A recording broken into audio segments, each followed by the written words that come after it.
Hello friends, मैं आपकी दोस्त सुधा सिंह विकलांग साथी ट्रस्ट के दिव्यांगम चैनल से आप सबका स्वागत करती हूं और आशा करती हूं आप लोग स्वस्थ होंगे। तो फ्रेंड्स, आज मैं एक नई कहानी लेकर हाजिर हूं कि मैं बच्चा पैदा करने की मशीन नहीं बनूंगी, जिसकी लेखिका हैं सुल्ताना खातून जी और वो सिवान बिहार की रहने वाली हैं। उनकी बहुत प्यारी सी रचना है और मैं आशा करती हूँ आप इस रचना से एग्री करेंगे और उनकी इस कहानी को बहुत ढेर सारा प्यार देंगे। तो मैं कहानी शुरू करती हूँ। रात को 1 बजे अपनी 4 वर्षीय बुखार से तपती हुई बेटी को कंधे पर उठाकर वो तेज कदमों से चली जा रही थी। ऐसा लग रहा था मानो वो दौड़े जा रही हो, और कैसे ना दौड़ती, वो माँ थी ना। उसके नाजुक कंधे अब मजबूत हो चुके थे। 1 किलोमीटर पैदल चलना उसके लिए तो कुछ भी ना था, बस वो हॉस्पिटल पहुंच जाना चाहती थी। आखिर वो अपनी मंजिल तक पहुंच गई। बच्ची को हॉस्पिटल के बेड पर लेटाकर लगा जैसे उसे अब उसने सुरक्षित कर दिया हो। डॉक्टर ने देखा और कहा, घबराने की कोई ज़रूरत नहीं है। परहेज़ नहीं किया ना? डॉक्टर के पूछने पर उसने नज़र चुराते हुए कहा, हाँ डॉक्टर, सुबह में इसने छुप के आइसक्रीम खा लिया था। डॉक्टर ने कहा, मैंने चेक कर लिया है, आप सुबह तक इसे घर ले जा सकती हैं। डॉक्टर के जाते ही उसने दिशा को देखा। उसकी माथे को सहलाने लगी और उसकी टेडी, जिसको बुखार में तपते हुए भी अपने हाथों में पकड़े हुए यहाँ तक ले आई थी, उसे उठाकर सीने पर रख दिया और खुद उसकी यादों की गलियारों में खोती चली गई। उसकी शादी के 2 महीने ही गुजरे थे कि उसने खुशखबरी सुना दी थी। सबने हंसी की कि बड़ी जल्दी थी तुम्हें, लेकिन वो पति पत्नी बहुत खुश थे। उसके देवर की शादी पहले ही हो चुकी थी और उनकी एक लड़की थी। सब कहते थे इस खानदान में लड़कियों की संख्या अधिक है। खुद उसके पति मोहित 4 बहनों के इंतज़ार के बाद हुए थे और फिर देवर। लेकिन इससे उसे कोई मतलब ना था। पहला बच्चा जो भी हो, तंदुरुस्त हो, उसकी बस यही कामना थी। फिर उसने एक प्यारी सी बेटी को जन्म दिया। रिया बहुत खूबसूरत और मन मोह लेने वाली बच्ची थी। सब अच्छा था। इसी बीच देवर की दूसरी बेटी का जन्म हुआ। सास कहती बेटियां लक्ष्मी होती हैं और लक्ष्मी बेटियों से ही घर गुलजार होता है। उसे बहुत खुशी हुई कि उसके ससुराल वाले संकीर्ण मानसिकता के लोग नहीं हैं। रिया 5 साल की हो गई थी।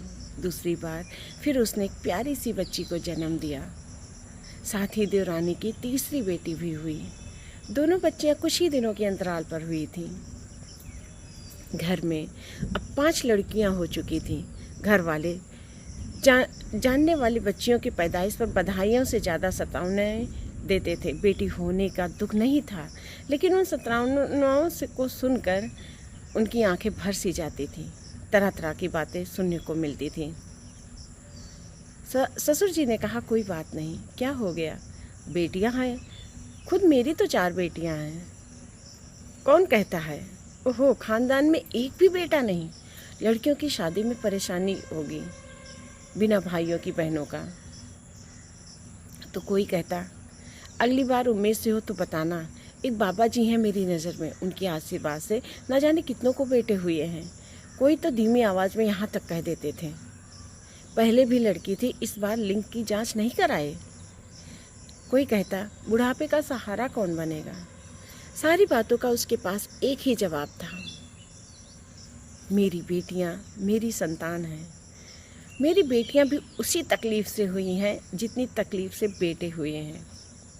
मेरी बेटियों ने भी मुझे वैसे ही ममता दिया है जैसे बेटे ममता का एहसास कराते हैं। अपनी बेटियों के दर्द से मैं उतनी ही तड़प उठती हूँ जितने कि आप अपने बेटे के दर्द से।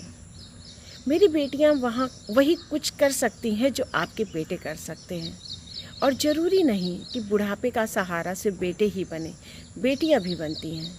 जिनकी कोई औलाद नहीं होती, उनके बुढ़ापे का सहारा कौन होता है।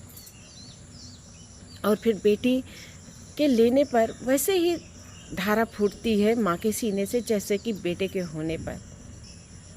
जब कुदरत भेदभाव नहीं करती है तो हम क्यों करते हैं। कहने वाले तो चुप हो जाते थे। उसे एक बात समझ नहीं आती थी कि लोगों को किसी के एक बेटा और एक बेटी हो जाए तो झट से राय क्यों देते हैं। अब परिवार पूरा हुआ, अब रहने दो। अगर 2 बेटे हुए तो भी कहा जाता है रहने दो, बहुत अच्छा परिवार है। लेकिन किसी को अगर 2 बेटियां हुई तो ये राय मिलती है एक और बार देख लो, बेटा बेटी दोनों रहना ज़रूरी है। क्या 2 बेटों वाले के लिए बेटी रहना ज़रूरी नहीं? इन सब बातों से परे उसकी छोटी दिशा थोड़ी कमज़ोर पैदा हुई थी। डॉक्टर ने कहा था उसकी इम्यूनिटी सिस्टम थोड़ी कमज़ोर है, सामान्य बच्चों के मुकाबले ज़्यादा देखभाल की उसे ज़रूरत है। अब वो बच्ची में ही व्यस्त हो गई थी। थोड़ी ही सी लापरवाही से दिशा को तुरंत ही बुखार आ जाता था, उल्टियाँ करने लगती थी। इसलिए वह अपना पूरा ध्यान अपनी बच्ची पे देती थी। दिशा जब 2 साल की हुई तो सब कहने लगे एक और बच्चा करना चाहिए, एक तो खानदान में कोई तो बेटा नहीं है, फिर इस बच्ची का क्या भरोसा है। उसे बहुत दुख हुआ, लेकिन इसका भी जवाब उसके पास था।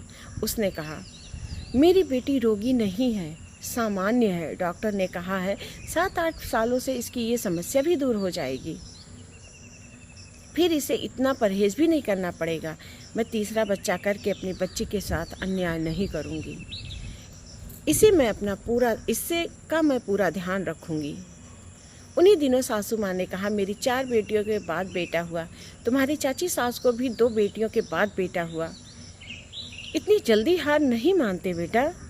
सासू माँ की बातें सुनकर उसे सारी बातें समझ में आ गई और उसने कहा माँ जी, मैं ये भी जानती हूँ एक जिज्जी की 3 बेटियों के बाद बेटा हुआ और एक दूसरी जिज्जी की 4 बेटियों पर एक बेटा हुआ। उनकी आर्थिक स्थिति आप देख ही रही हैं, न जाने कितनी परेशानियाँ होती हैं घर चलाने में।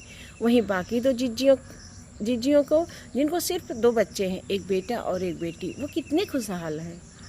और ये भी मैं जानती हूँ आपकी सास की 6 बेटियों के बाद 2 बेटे हुए और आपकी चाची सास को बेटे की राह देखते हुए 10 बेटियाँ हुईं, लेकिन फिर भी बेटा नहीं हुआ। वो ज़माना और था, तब ज्ञान नहीं था, ज्ञान का अभाव था लोगों में कि ज़्यादा बच्चा पैदा करते हैं, लेकिन बेटा ज़रूर होना चाहिए। अब वो ज़माना भी ना रहा, जैसे तैसे बच्चे पल गए। बच्चों की परवरिश, अच्छी शिक्षा देना कितना महंगा हो गया है। क्या गारंटी है कि तीसरी बार मेरा बेटा ही होगा? माँ जी, मैं बच्चा पैदा करने वाली मशीन नहीं बनूंगी और ना ही मैं लिंग जांच कराकर बच्चा गिराकर कानूनी अपराधी और भगवान की नज़र में पापी बनूंगी। मेरी बेटियां भी मेरे लिए काफ़ी हैं। उसकी बात सुनकर सासू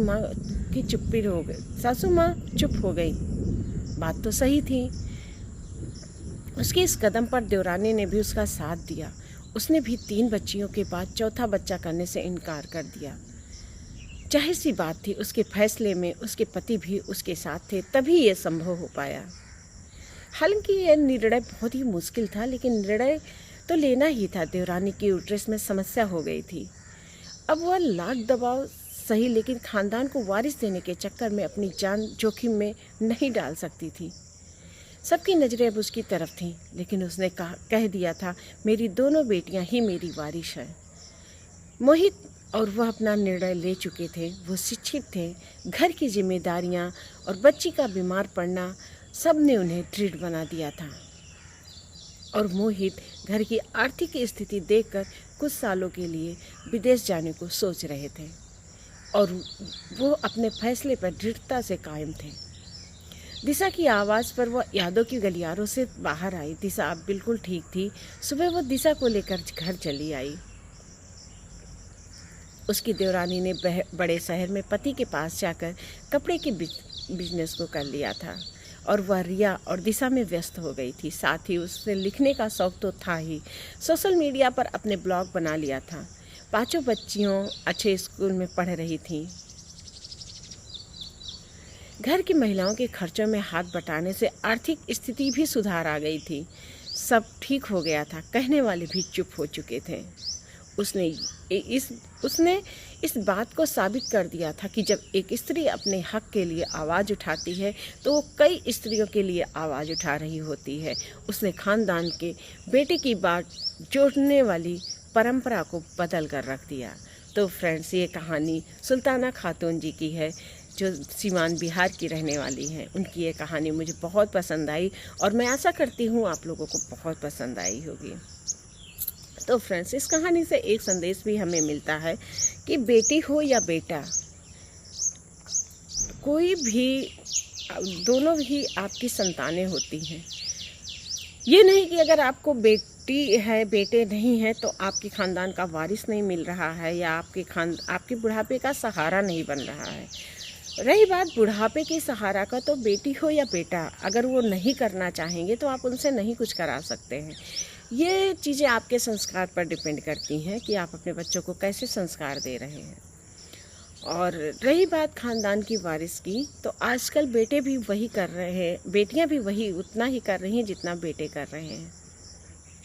लोग फिर भी बेटों के चक्कर में पड़े रहते हैं और बेटों के चक्कर में 2 बेटियां, 3 बेटियां, 4 बेटियां हो जाती हैं।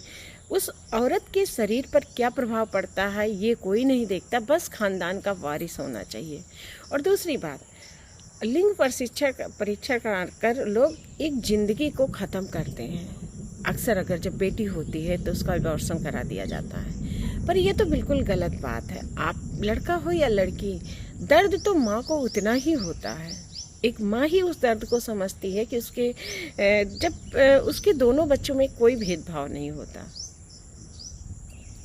तो फ्रेंड्स, मुझे लगता है कि हर नारी को इस बात पर आवाज़ उठाना चाहिए कि लड़की हो या लड़का, उसकी दोनों संतानें बराबर हैं और वो लड़के के चक्कर में अपने शरीर के साथ कोई खेल नहीं खेलेंगी। और मैडम की अगर ये कहानी आप लोगों को पसंद आती है तो please like, comment and share कीजिएगा और मैम की कहानियों को ढेर सारा प्यार दीजिएगा। इसी के साथ मैं फिर मिलती हूँ एक नई कहानी के साथ, एक नए जोश के साथ। तब तक के लिए बाय।